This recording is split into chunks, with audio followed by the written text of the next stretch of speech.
Magandang araw mga kababayan, ang inyong Tactical Operation Wing West mula sa pangunan ng Office of the Directorate for Civil Military Operations ay nakapagsagawa ng 41 aktibidad para sa buwan ng Disyembre. Naging kabahagi ang ating wing sa isinagawang Christmas tree lighting activity ng City Government ng Puerto Princesa na ginanap sa Balayong People's Park noong 1 ng Disyembre. Nagsagawa ang ating wing ng outreach activity kaakibat ang Small Ways Foundation para sa mga mag-aaral ng Mararat Primary School, New Panay Elementary School Annex sa Maasin, Brooks Point, Palawan noong 6 ng Disyembre.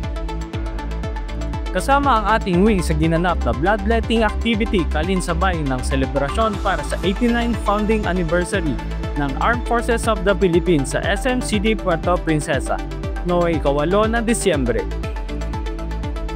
Nakilahok ang ating wing sa Feast Day celebration ng Immaculate Conception noong 8 ng Disyembre sa Immaculate Conception Cathedral, Puerto Princesa City.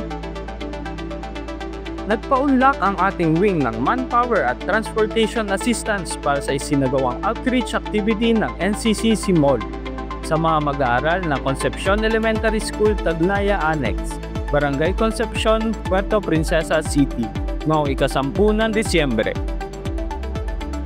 Muling nakibahagi ang ating wing sa isinagawang bloodletting activity ng Philippine Red Cross Palawan Chapter sa Robinsons, Palawan noong 20 ng Disyembre. Alam nyo ba na ang pinaka-prominenteng isda sa West Philippine Sea ay ang damselfish?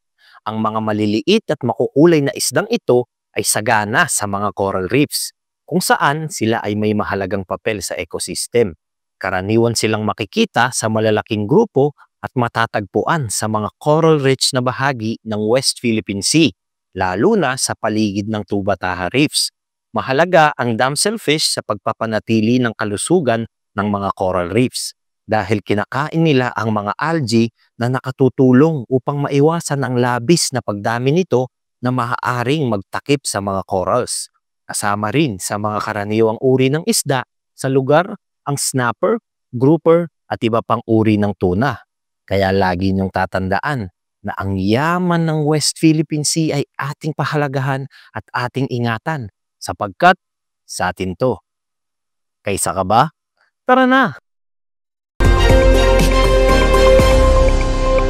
Naging kabahagi ang ating wing at ang Tawas Marching Band sa isinagawang prosesyon ng Jubilee Cross kalinsabay sa opening celebration para sa Jubilee Year 2025 mula sa San Miguel Arcangel Parish patungo sa Immaculate Conception Parish noong 29 ng Disyembre. Kabahagi ang ating wing sa ginanap na Westcom Night sa Balayong People's Park noong 18 ng Disyembre. Muling nagsagawa ang ating wing ng radio hosting para sa programa ng Bayanihan, kung saan muling tinalakay ang napapanahong balita sa loob ng Sandatahang Lakas at ang kahalagahan ng iklip na ginanap sa Radyo Palaweño, Rizal Avenue, Puerto Princesa City noong 26 ng Disyembre. Nagsagawa ang ating wing ng APAP Palawan program via VTC kasama ang panauhin mula sa 6 Civil Relations Group na ginanap sa ABAB, Barangay San Miguel noong 27 ng Disyembre.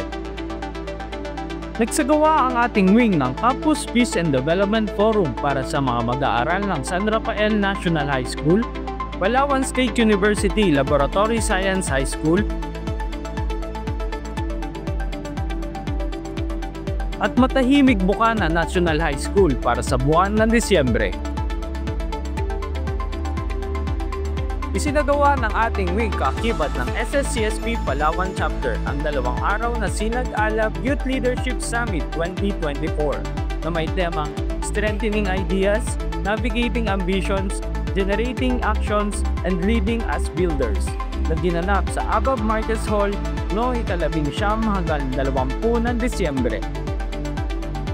Muli, ako si Erman Landicho nagbabalita mula sa tahanan ng Tactical Operation Wing West.